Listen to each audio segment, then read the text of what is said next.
A través de la Escritura, pero parte central de este culto es explicar lo que contiene la Escritura para tener un mensaje que impacte a la iglesia. Gracias porque me das el privilegio de ser esa voz audible, pero úsame como ese instrumento nada más para la edificación de la iglesia. En el nombre de Jesús, amén. En una primera instancia, permítanme leer de manera textual. Nuestro Señor Jesús, la noche que fue entregado, instituyó el sacramento de su cuerpo y de su sangre, llamado la Cena del Señor, para que se observara en su iglesia hasta el fin del mundo, para un recuerdo perpetuo del sacrificio de sí mismo en su muerte, para sellar en los verdaderos creyentes los beneficios de ella, para su alimentación espiritual y crecimiento en él, para un mayor compromiso en y hacia todas las obligaciones que le deben a Cristo, y para ser un lazo y una prenda de su comunión con él y de su mutua comunión, como miembros de su cuerpo místico. Este es un párrafo, hermanos, que en los años de 1600 la Asamblea de Westminster acordó cuando analizaron este grupo de teólogos. Estamos hablando de 1600. Este grupo de teólogos se reúne en esa ciudad, en Westminster, a discutir muchos temas doctrinales a la luz de la Sagrada Escritura. Y conforme van saliendo los conceptos centrales de la Escritura, van escribiendo este tipo de párrafos. La publicación de la Confesión de Fe, este párrafo es de la Confesión de Fe de Westminster, ocurre por ahí de los años 1646, 1648, cuando se publica ya de manera formal. Así que en medio de la discusión de grandes situaciones doctrinales, había que buscar hablar con claridad acerca de lo que se estaba haciendo en la iglesia de esa época, analizar si se estaba haciendo bien o si tenía errores a la luz de la palabra de Dios. No es una persona la que hizo la confesión de fe, es un grupo de personas, un grupo de teólogos y pastores iluminados por Dios. Y es que en el caso concreto de la Santa Cena, no debemos perder de vista, pues algo que he procurado en los últimos sermones, hablar de cuestiones contextuales de las épocas. Para la época en la que se escribe la Confesión de Fe de Westminster, 1646-1648, ya habían pasado pues 1646 años más o menos de que el Señor Jesucristo había subido al cielo y de que el Señor Jesucristo había instituido este sacramento.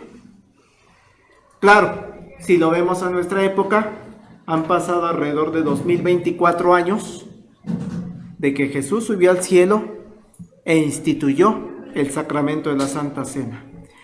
Y claro que no es de extrañarse que a lo largo de 1600 años o de 2024 años empiece a haber una serie de tergiversaciones. Pues es que ya pasó mucho tiempo. Y eso ni siquiera quedó grabado en la nube electrónica, o no quedó guardado en Facebook, no. O sea, lo que ocurrió esa noche en específico no está para decir, que es que tú lo dijiste así, ve, aquí está la grabación. No, en la época de Jesús no existía eso.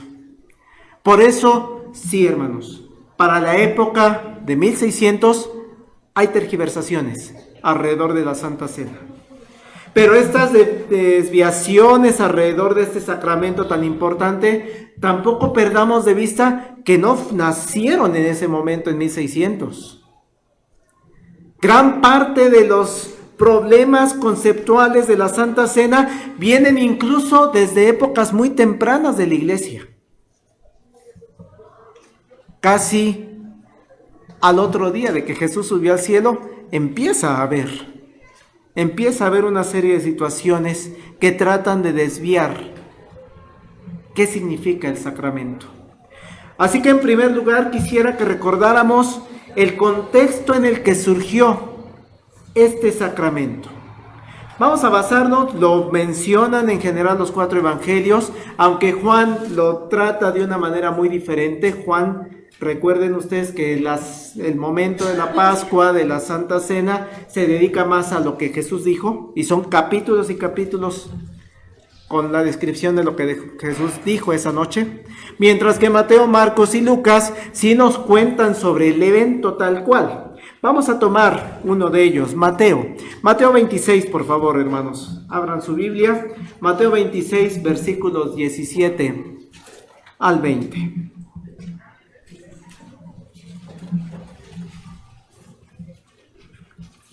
Pasaje que acostumbramos leer en Semana Santa. Mateo 26, verso 17 en adelante. Dice la Escritura: el primer día de la fiesta de los panes sin levadura, vinieron los discípulos a Jesús, diciéndole: ¿dónde quieres que preparemos para que comas la Pascua? Y él dijo: id a la ciudad, a cierto hombre, y decidle: el maestro dice, mi tiempo está cerca, en tu casa celebraré la Pascua con mis discípulos. Los discípulos hicieron como Jesús les mandó y prepararon la Pascua. Cuando llegó la noche, se sentó a la mesa con los 12. Una primera enseñanza, hermanos, que quisiera expresar en esta mañana es que este sacramento tengamos en claro que es un momento muy íntimo. Jesús, y lo hemos visto los que estamos haciendo el estudio del Evangelio de Marcos, Jesús está acostumbrado en muchos momentos a las multitudes. Hemos visto que hay situaciones en las que Jesús está tan rodeado de personas que, dice el escritor sagrado, ni siquiera lo dejaban moverse, no lo dejaban comer, no lo dejaban caminar. Hay momentos incluso de cierta tensión en medio de toda la multitud, porque hay gente que lo único que quiere es tocar la orilla de su manto. Y se empujan, como me empujaban ayer en el metro. En verdad, son empujones fuertes, son empujones muy duros, tratando de llegar al maestro, al que sana. Jesús está acostumbrado a las multitudes alrededor de él. Pero ahora, hermanos, este es un contexto totalmente diferente. Para llevar a cabo el ritual de la Pascua del Señor, para llevar a cabo este mandamiento que viene desde la época de Moisés, este momento en donde se establecerá un nuevo pacto en la sangre de Jesucristo, es lejos de la multitud. Por eso es de resaltar lo que dice el escritor: cuando llegó la noche se sentó a la mesa con los 12. Se sienta a la mesa en una casa apartada, en una casa prestada en medio de la ciudad de Jerusalén, que está llena de gente, porque mucha gente iba a la fiesta. Pero Jesús dice: esto es algo muy íntimo. No quiero multitudes. Solamente yo con mis discípulos. Y esto, hermanos, un momento de tanta intimidad conlleva una gran responsabilidad, pero también es un gran privilegio. La responsabilidad que tiene este momento de gran intimidad de Jesucristo es que debemos ser muy cuidadosos para administrar el sacramento de la Santa Cena. Muy cuidadosos de cuidar el orden y lo que significa ese momento tan íntimo que tenemos con el Señor. Dice el Catecismo de Heidelberg, uno de nuestros símbolos doctrinales también. El Catecismo de Heidelberg dice en su pregunta número 82, deben admitirse también a esta cena los que por su confesión y vida se declaran infieles e impíos. Es decir, ¿quiénes participan en la Santa Cena? Pueden participar aquellas personas que dicen, no, yo no soy creyente, yo soy infiel, yo soy impío. ¿Puedo participar en la Santa Cena? La respuesta que dice el Catecismo de Heidelberg, de ninguna manera, porque así se profana el pacto de Dios y se provoca su ira sobre toda la congregación, por lo cual la Iglesia debe, según la orden de Cristo y de sus apóstoles, usando las llaves del reino de los cielos, excomulgar y privar a los tales de la cena, hasta que se arrepientan y rectifiquen su vida. Muy duro lo que establece Heidegger. No pueden participar en la Santa Cena personas infieles, personas que no están dispuestas a cambiar su vida, personas que no reconocen ante el soberano, ante Dios, que son pecadores y que tienen una necesidad de un Salvador. Por eso en el ritual que hacemos en la Santa Cena, hacemos la advertencia. Un momento tan íntimo es solamente con los creyentes, porque es muy íntimo y primer responsabilidad es ser muy cuidadosos en ese aspecto. El apóstol Pablo, en el pasaje que leímos allá en 1 Corintios, también es muy claro acerca de aquellas personas que quieren participar con la iglesia de Cristo pero no pertenecen a la iglesia. 1 Corintios 11, 34, que es el pasaje que leímos con la hermana Paola. 1 Corintios 11, 34. Vean la primera parte del versículo. Dice Pablo, si alguno tuviera hambre, coma en su casa, para que no os reunáis para juicio. Es que tengo hambre, no es. Aquí en México tenemos el dicho, ¿no? Es probete, no llenete. ¿No? Mucho cuidado, hermanos,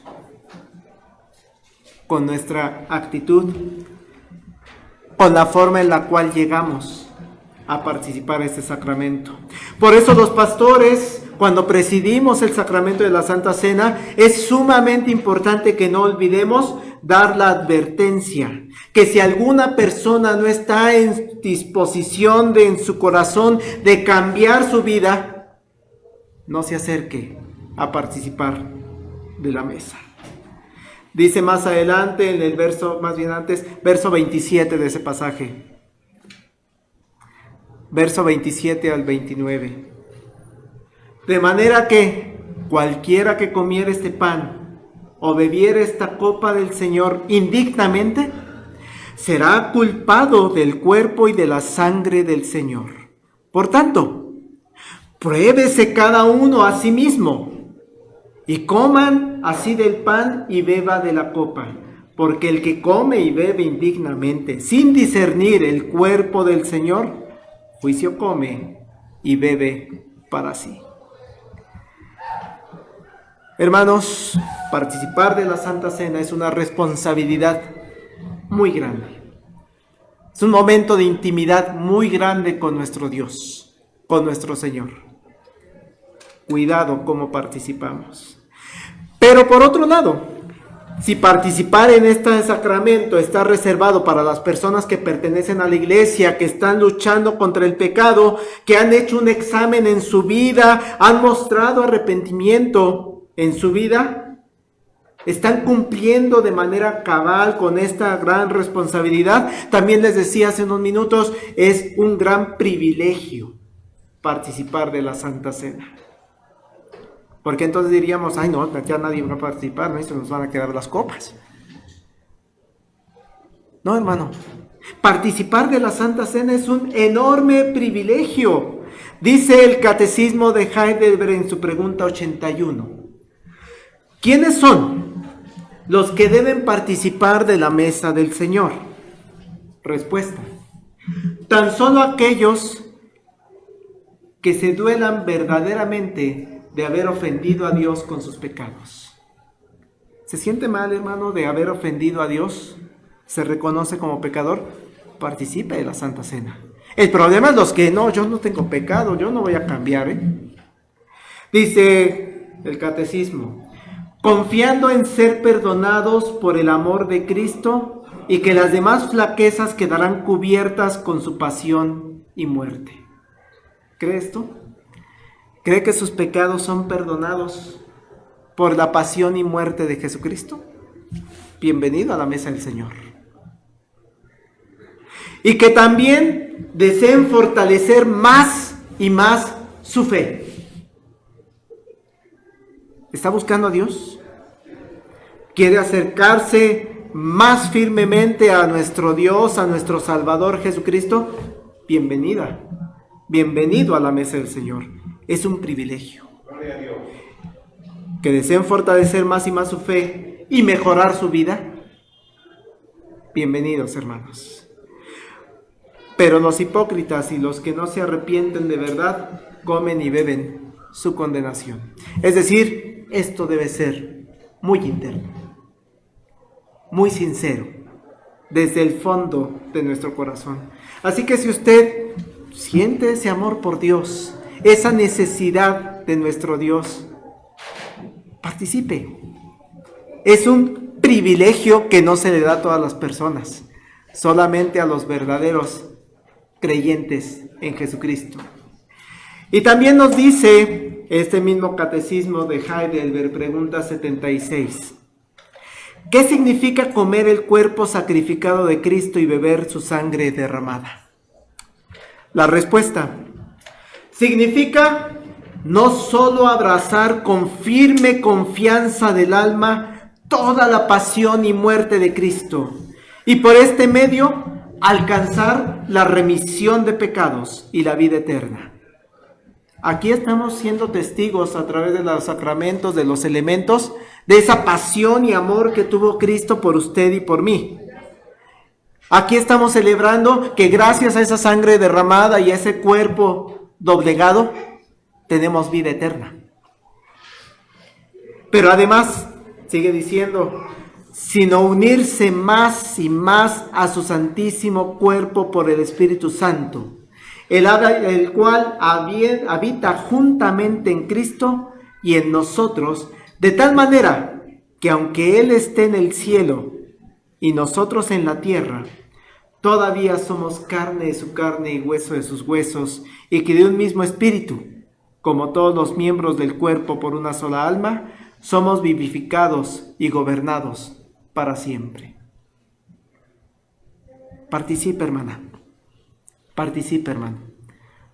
Porque este momento de gran intimidad que tenemos con el Señor, con Dios, con la guía del Espíritu Santo, con Cristo en el centro de nuestra actividad cúltica, nos permite afianzarnos más en ese sacrificio del Señor Jesucristo. Dice Juan en su Evangelio, Juan capítulo 6, versículo 54. Vean qué bonito nos habla Cristo. El que come mi carne y bebe mi sangre tiene vida eterna. Y yo le resucitaré en el día postrero. Qué importante es participar entonces de la Santa Cena, hermanos. Qué enorme privilegio, sí, responsabilidad, pero también enorme privilegio, porque dice el Señor Jesucristo: el que come mi carne y bebe mi sangre tiene vida eterna y yo le resucitaré en el día postrero. Palabras de esperanza, de confianza cuando participamos de este sacramento. Juan 6, versículos 54. Y sigue diciendo el Señor Jesucristo: porque mi carne es verdadera comida y mi sangre es verdadera bebida. El que come mi carne y bebe mi sangre, en mí permanece y yo en él. ¡Qué intimidad tan grande! Así de cercana es la relación que tenemos con Cristo. El que participa de mi carne, de mi sangre, en mí permanece y yo con él. Así que estamos invitados a participar en la Santa Cena, todos los creyentes en Jesucristo, los miembros de la iglesia visible, los miembros de la iglesia invisible. Estamos invitados a participar en este día en la Cena del Señor. Pero que después de hablar un poco de las responsabilidades, privilegios de esta intimidad, quiero un segundo punto. Quiero resaltar que cuando se instauró este sacramento, Jesucristo se encuentra en la ciudad de Jerusalén. Mucha gente había acudido a la ciudad de todos los pueblos de alrededor para unirse en esta festividad. De hecho, eran dos festividades juntas. Iban desde que se instauraron allá en el libro de Éxodo y después Levítico y Deuteronomio, van juntas. La Pascua y la fiesta de los panes sin levadura. Están intrincadas las dos. Así que mucha gente había ido a la ciudad para unirse a esta festividad, los panes sin levadura y la Pascua. Y lo que se recordaba en esa actividad es que el pueblo de Israel, muchos siglos antes de la llegada de Jesucristo, habían sido libertados por Dios de la esclavitud. Una esclavitud en Egipto. Vean por favor, Éxodo capítulo 12. Éxodo capítulo 12, versículo 8 en adelante.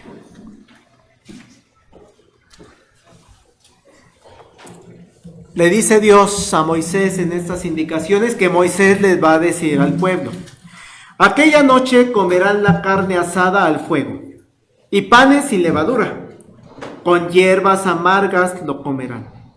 Ninguna cosa comeréis de él cruda, ni cocida en agua, sino asada al fuego, su cabeza con sus pies y sus entrañas. Ninguna cosa dejaréis de él hasta la mañana, y lo que quedare hasta la mañana lo quemaréis en el fuego. Y lo comeréis así, ceñidos vuestros lomos, vuestro calzado en vuestros pies, y vuestro bordón en vuestra mano, y lo comeréis apresuradamente. Es la Pascua de Jehová. Acuérdense que están a punto de salir. Por eso les dice ya, vestidos con tus zapatitos, como luego cuando son épocas de sismos, ¿verdad? Así nos dormimos. Nos queremos dormir con zapatos y por si suena la alerta sísmica en la noche. Estar listo. Y nuestra mochila de emergencia y todo listo. Así comeréis la Pascua del Señor, porque ya vas a salir. Esto es la Pascua de Jehová. Esta es la fiesta que se estaba celebrando en la época de Jesucristo. Esta fiesta es de gran importancia para el pueblo de Israel. Y ya llevaba siglos celebrándose. Vean el verso 14, por favor, y 15. Este día os será en memoria, y lo celebraréis como fiesta solemne para Jehová durante vuestras generaciones, por estatuto perpetuo la celebraréis. Por eso no se había, sí se había detenido, Recuerden que en la época de los jueces y de los reyes dejaron de practicar la Pascua. Cuando Josías encuentra el libro de la ley, leen esta parte de que se tenía que celebrar la Pascua y vuelven a celebrar la Pascua y después se les vuelve a olvidar. Hay un periodo de olvidos. Pero la indicación que da la Escritura es: por estatuto perpetuo la celebraréis. ¿Cómo es esta fiesta? Verso número 15 de Éxodo 12. 7 días comeréis panes sin levadura. Y así el primer día haréis que no haya levadura en vuestras casas, porque cualquiera que comiere leudado desde el primer día hasta el séptimo será cortado de Israel. Decíamos en el estudio bíblico del miércoles, la levadura simboliza el pecado, la presencia del pecado. Por eso la indicación de saca todo el pecado no es literal. Hoy el pueblo judío ortodoxo sigue sacando levadura de su departamento, de su casa, lo hace literal, no era en ese sentido. Y además, hermanos, esta fiesta de la Pascua conlleva todo un ceremonial muy importante, un momento muy especial de palabras que se deben decir. Vean el verso 25, por favor, de Éxodo 12. Cuando entréis en la tierra que Jehová os dará, como prometió, guardaréis este rito. Y cuando os dijeren vuestros hijos, ¿qué es este rito vuestro? Vosotros responderéis: es la víctima de la Pascua de Jehová, el cual pasó por encima de la casa de los hijos de Israel en Egipto, cuando hirió a los egipcios y libró nuestras casas. Entonces el pueblo se inclinó y adoró. A la fecha sigue habiendo ese ritual de los niños tienen que hacer la pregunta: ¿por qué hacemos esto, papá? Porque estamos recordando que Dios nos libró de Egipto. Forma parte de todo un rito que se debe seguir. Así, hermanos, esta Pascua de Éxodo capítulo 12 va celebrándose en muchos momentos del pueblo de Israel. Sí empieza a haber algunas variaciones. Por ejemplo, para la época de Jesús, ya no están rodeados de la familia. Jesús está rodeado de sus discípulos, por ejemplo. O ya no están listos sus bordones y están de pie, como lo establece Éxodo 12, con sus sandalias puestas, sino es de resaltar que dice: se sentaron. Ya son las condiciones diferentes, no estaban parados. Y Jesús, como el líder de ese grupo, encabeza el ritual. Y va llevando todo el ritual. A ver, van a ir, ustedes van a prepararle el cordero, hay que prepararlo, como lo dice Éxodo. Ya está preparado, ya está preparada la copa, ya están los panes sin levadura, ok, empieza todo el ritual de la Pascua que lleva siglos celebrándose. Que para eso habían ido muchas personas para reunirse en casas y celebrar la Pascua, ahí en Jerusalén. Pero entonces empieza a haber un cambio. Regresamos a Mateo, por favor. Mateo 26. Mateo 26, versículo 26 al 28.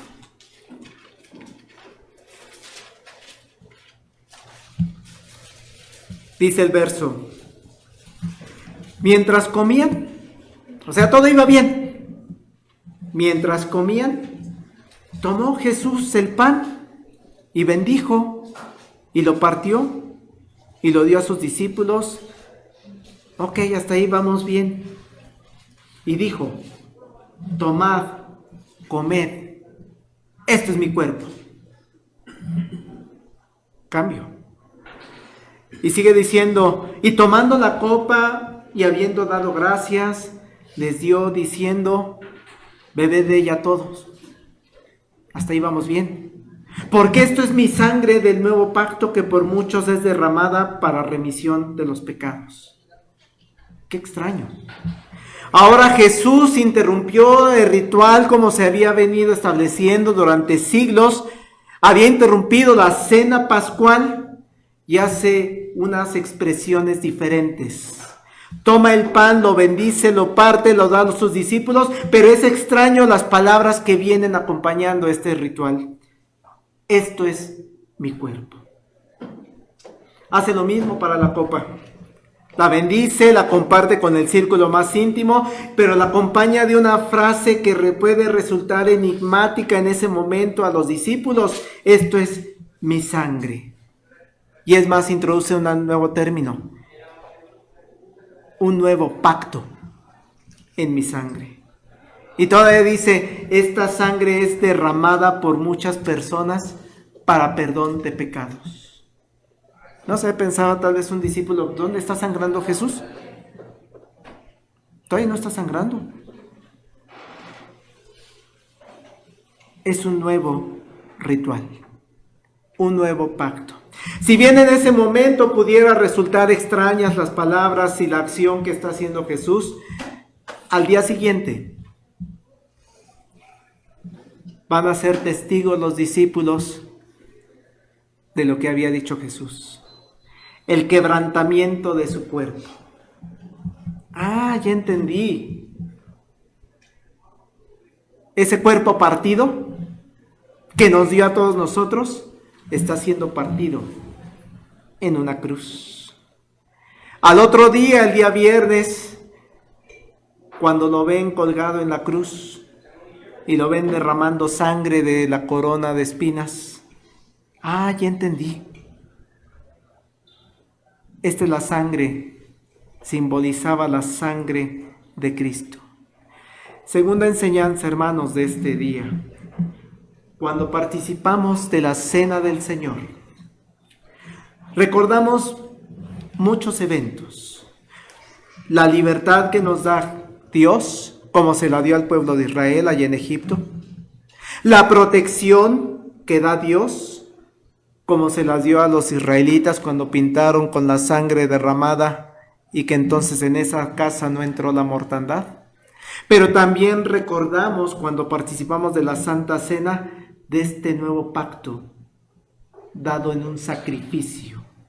Ahora centrado no en la figura del Cordero tal cual, sino en la figura del Cordero de Dios que quita el pecado del mundo, que es Jesucristo. Toda la ley ceremonial del Antiguo Testamento ahora queda condensada en Cristo. En el quebrantamiento del cuerpo de Cristo, el Cordero de Dios, que fue inmolado. Eso recordamos hoy, hermanos. ¿Por qué fue crucificado Jesús? Porque nos ama. El pan, el vino simbolizan ese amor. Cristo se convierte en el Cordero. Por eso Apocalipsis lo refleja así, ¿no? Allá en Apocalipsis 5:12, que decían a gran voz, el Cordero que fue inmolado es digno de tomar el poder, las riquezas, la sabiduría, la fortaleza, la honra, la gloria y la alabanza. ¿Quién es el Cordero, hermanos? Cristo. Y lo dice claramente, el Cordero que fue inmolado, que fue maltratado su carne y derramada su sangre.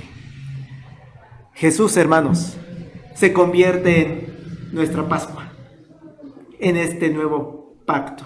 1 Corintios 5, 7 y 8. Limpiaos pues de la vieja levadura para que seáis nueva masa, sin levadura como sois, porque nuestra Pascua, que es Cristo, ya fue sacrificada por nosotros. Así que celebremos la fiesta, no con la vieja levadura, ni con la levadura de malicia y de maldad, sino con panes y levaduras de sinceridad y de verdad. Cristo, hermanos, es nuestra Pascua. Por eso ya no tenemos que hacer sacrificios y, digo, lo más cercano a comer cordero es el cabrito, ¿no? A las brasas. Ya no, nosotros no necesitamos eso. Una vez se sacrificó y ya. Así que hoy que participe de la Santa Cena, recuerde el sacrificio de Cristo, el sacrificio del Cordero de Dios. Pero paso a un último punto.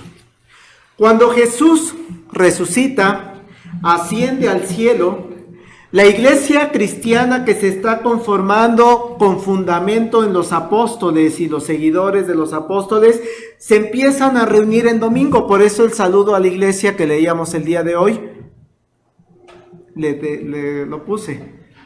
Y reunidos el primer día de la semana, estaban los apóstoles partiendo el pan. La iglesia se empieza a reunir en domingo. Rompe con el día sábado. El primer día de la semana, ¿por qué? Porque tienen que celebrar y recordar ese evento maravilloso de la resurrección de Jesús. Jesús no se quedó en la tumba. Jesús no se quedó colgado en una cruz. Jesús el primer día de la semana resucitó. Y es ahí en donde esas reuniones, el primer día de la semana, dentro de las actividades que van realizando, van tomando ideas de lo que hacía el pueblo de Israel, por ejemplo. Recordemos que el pueblo de Israel se reunía en algún momento en el tabernáculo y después fue en el templo y después fue en sinagogas. Y entonces, en esas reuniones, el primer día de la semana, pues lo que empiezan a hacer es lo que sabían hacer. Por ejemplo, cantaban himnos. Que para esa época los himnos que cantaban eran los salmos. Pero ahora empiezan a meter otra especie de himnos. Ya no nada más son los salmos que hablan de Dios Padre y que son mesiánicos y todo lo que podemos conocer de los salmos. Ahora empiezan a hacer himnos dirigidos a Cristo, porque resucitó. Y cantan. En las cartas de Pablo hay referencias a varios himnos. Filipenses 2 tiene uno de esos himnos que originalmente eran cantados, dirigidos a Cristo. Pero también lo que hacían en el templo, pues llevar ofrendas. Y el primer día de la semana empiezan a recolectar ofrendas. Pasajes que ponemos en el momento de la liturgia de la ofrenda refieren eso. Así como lo hacen en la iglesia de Galacia, recojan una ofrenda para llevarla a las demás personas y cada uno dé como propuso en su corazón, no por tristeza. ¿Qué más hacía esa iglesia primitiva? Hacían oraciones. Es lo que se hacía en el templo, es lo que se hacía en la sinagoga, oraciones. Pero algo que empieza a ser diferente es que sí leen la Escritura, que para esa época es el Antiguo Testamento, pero a la Escritura le empiezan a encontrar el sentido cuando dicen, es Cristo del que está hablando el profeta, es Cristo del que está hablando el Éxodo, es Cristo del que está hablando Génesis, es Cristo. La Escritura se empieza a leer desde una perspectiva de Cristo. Ahora se lee a la luz de Jesús. Eso lo hacían en la sinagoga. Por eso Jesús y Pablo, la Escritura nos cuenta cómo entran a la sinagoga y explican. Y ahora frente a ustedes se ha cumplido esta profecía, dice Jesús, cuando lee Isaías. Pero ahora, en esa iglesia primitiva que se reúne los domingos, hay una nueva actividad. Algo que sí es totalmente diferente y que el pueblo de Israel no hacía ni en el templo y no hacía en las sinagogas. La iglesia empieza a celebrar y a recordar la noche en que Jesús fue entregado para ser crucificado. Vean, por favor, Hechos, capítulo 2. Hechos, capítulo 2. 42. Perseveraban en la didascalia, en la enseñanza, en la doctrina de los apóstoles, en la comunión unos con otros, y dice, hermanos, en el partimiento del pan y en las oraciones. Hay un evento nuevo. Eso no se hacía. Partimiento del pan. Vean el verso 46 y 47. Perseverando unánimes cada día en el templo, partiendo el pan en las casas Comían juntos con alegría y sencillez de corazón, alabando a Dios, teniendo el favor con todo el pueblo. El Señor añadía cada día a la iglesia los que habían de ser salvos. ¡Qué bonito! ¡Qué bonito! Porque los apóstoles, cuando Jesucristo sube al cielo, que son los 11, ya no contamos a Judas, los 11 que estuvieron en ese momento de gran intimidad con Jesucristo en la noche previa a su entrega, lo que empiezan a hacer es a contarle a la iglesia lo que ocurrió esa noche. Y lo empiezan a introducir como ese ritual del nuevo pacto. Hacen referencia a Jesús dijo esto. No lo entendimos en su momento, pero al otro día vimos el cuerpo y la sangre de Cristo derramada en la cruz. No lo habían olvidado los apóstoles. Y ahora lo están introduciendo en el culto que le ofrecen a Jesucristo. En el culto que le ofrecen a Dios. Y el ambiente que nos describe este escritor de Hechos, Lucas, que es el escritor, pues podemos entender que es festivo, es de unidad. Juntos con alegría y con sencillez de corazón participaban en el partimiento del pan, en la Santa Cena. Qué bonito, hermanos. Sin embargo, desde aquella época empieza a tergiversarse y a haber ciertos malos entendidos. Regresamos por favor a 1 Corintios, que es el pasaje que leímos. 1 Corintios 11.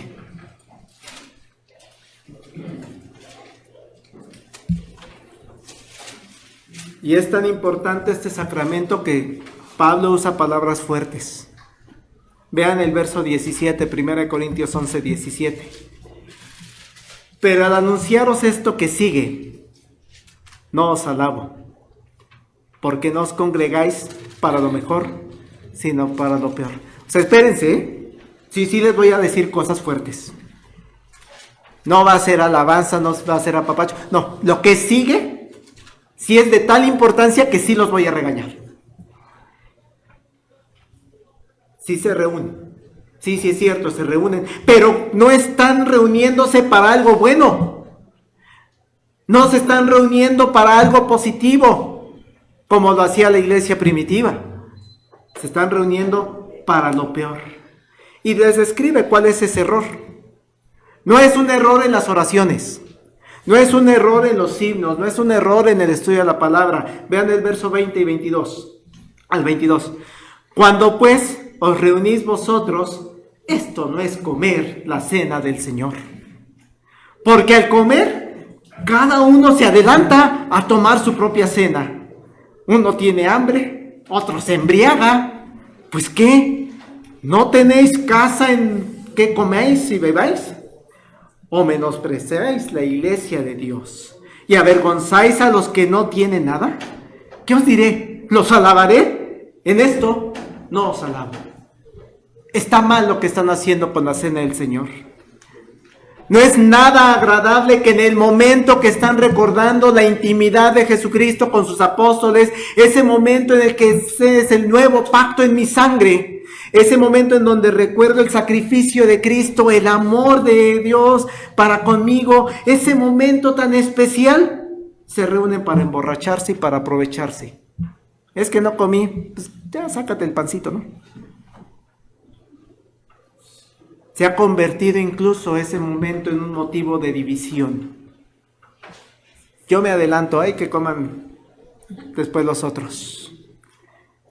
Se ha convertido en un momento de sacar provecho. Todo por incluso una mala interpretación de la señal del nuevo pacto en la sangre. Porque el vino se ha convertido en un momento para embriagarse. Qué duro y qué triste. Es por eso que Pablo, que él tiene muy en claro la importancia que tiene el sacramento de la Santa Cena y todo lo que conlleva este momento tan íntimo, les dice, a ver, vamos a poner orden. Esto es lo que se debe hacer y esto es lo que significa dentro del culto cristiano la Santa Cena. Vean el verso 23 y 24. porque yo recibí del Señor lo que también les he enseñado. El Señor Jesús, la noche que fue entregado, tomó pan, y habiendo dado gracias, lo partió y dijo: tomad, comed, esto es mi cuerpo que por vosotros es partido. Haced esto en memoria de mí. Es importante, hermanos, un dato, un paréntesis, tener en mente que la Biblia, el Nuevo Testamento, no está acomodado en orden cronológico, como fue escrito.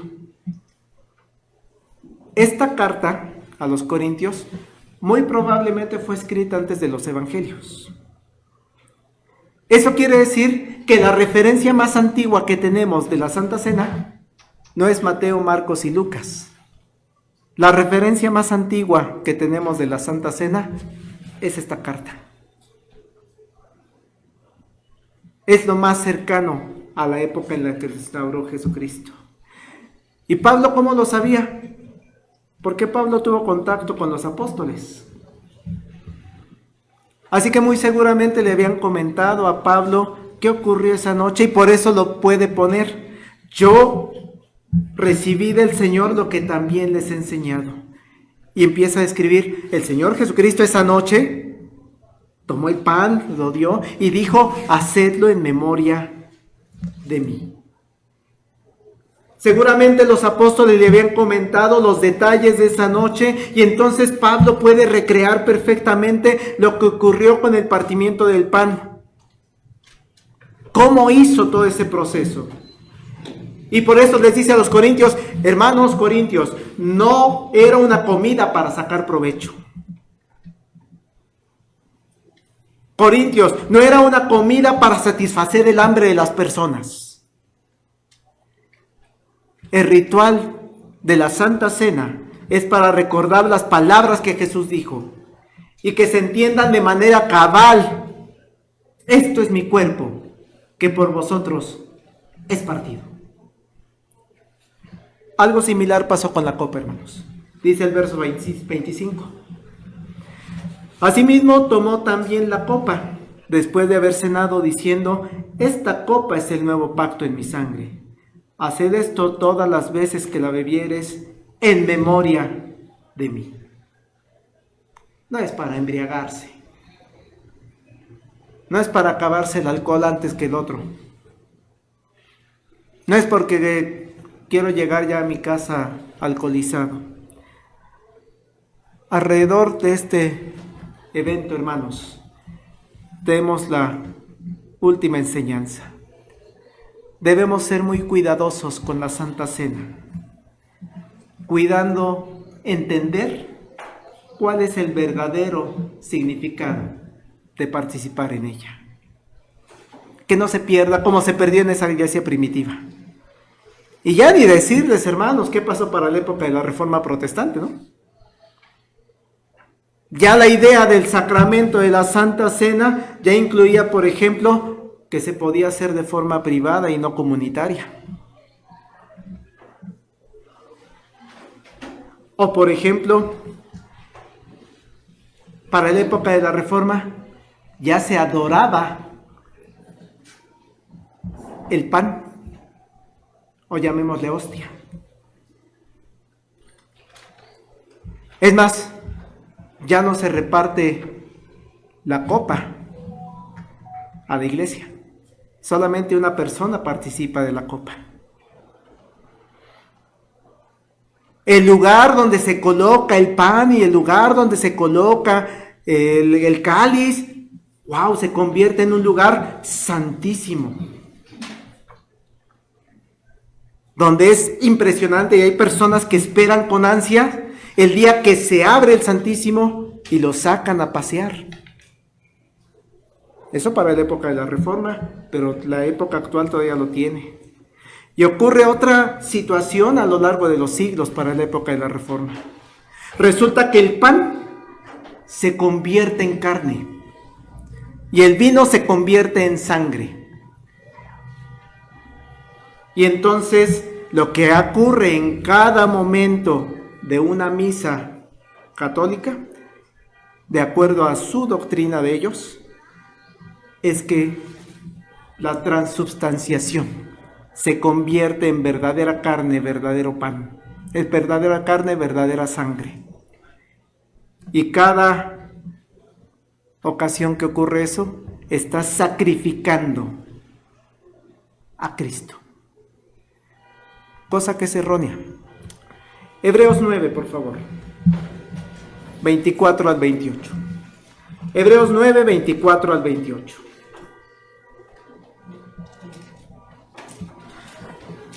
Porque no entró Cristo en el santuario hecho de mano, figura del verdadero, sino en el cielo mismo, para presentarse ahora por nosotros ante Dios, y no para ofrecerse muchas veces, como entra el sumo sacerdote en el lugar santísimo cada año con sangre ajena.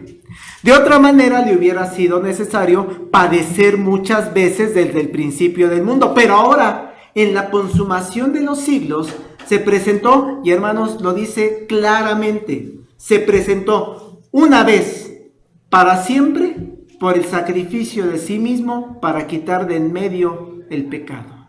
Y de la manera que está establecido para los hombres que mueran una sola vez, después de esto el juicio, así también Cristo fue ofrecido una sola vez para llevar los pecados de muchos. Y aparecerá por segunda vez sin relación con el pecado para salvar a los que le esperan. No podemos sacrificar a cada rato a Cristo. Una sola vez. Así que, hermanos, debemos estudiar a profundidad la Escritura y lo que dice acerca de este sacramento, para evitar tergiversaciones. Cuando usted y yo participamos, si participáramos en la Iglesia Católica, bueno, la creencia es que ocurre el sacrificio de Cristo y se transforman los elementos en verdadera sangre y verdadero pan. Ya hay una explicación filosófica basada en Aristóteles de la esencia y lo interno y cómo es la transformación. Lutero no se atrevió a romper totalmente con esta idea, pero tampoco le convencía que fuera pan verdadero y sangre verdadera. Lutero lo que dice es, cuando estamos en la Santa Cena, Cristo viene y se pone con el pan. Y tú te lo comes y te estás comiendo el pan con Cristo. La sangre con Cristo. Consubstanciación se llama. Zwinglio, un reformador, él se fue al otro extremo. Esto es símbolo y no hay nada. Nada más es un simbolismo. Calvino, que es lo que nosotros somos iglesia calvinista, lo que dice es, Cristo sí está presente, ¿eh? Cristo está presente cuando participamos en la Santa Cena, pero no en cuerpo, en espíritu. Es Dios. En su segunda persona de la Trinidad, Cristo está con nosotros cuando participamos de la Santa Cena. Dice la confesión de fe, los que reciben dignamente este sacramento, participando exteriormente de los elementos visibles, también participan interiormente por la fe de una manera real y verdadera, aunque no carnal ni corporal, sino alimentándose espiritualmente de Cristo crucificado y recibiendo todos los beneficios de su muerte. El cuerpo y la sangre de Cristo no están entonces ni carnal ni corporalmente dentro, con o bajo el pan o el vino. Sin embargo, están real pero espiritualmente presente en aquella ordenanza para la fe de los creyentes, tanto como los elementos mismos lo están para sus sentidos corporales. Cristo está, pero en su segunda persona de la Trinidad. Así que todo esto debemos cuidar, hermanos. Concluyo. Es un privilegio participar de la Santa Cena. Es una responsabilidad analizar, autoexaminarnos para poder participar en la Santa Cena. Disfrutemos de la presencia espiritual de nuestro Señor Jesucristo, que nos fortalece a través de este sacramento en nuestra fe. Y recordemos todo lo que hay alrededor de este sacramento. El amor de Cristo, su protección, su libertad, su amor, su sacrificio, su sangre quebrantada, su cuerpo quebrantado por amor a mí. Por eso concluyo con este último texto, porque expresa ese momento de intimidad que vamos a tener en la Santa Cena. Dice Lucas en el testimonio sobre la Santa Cena, Lucas 22, 14 al 16.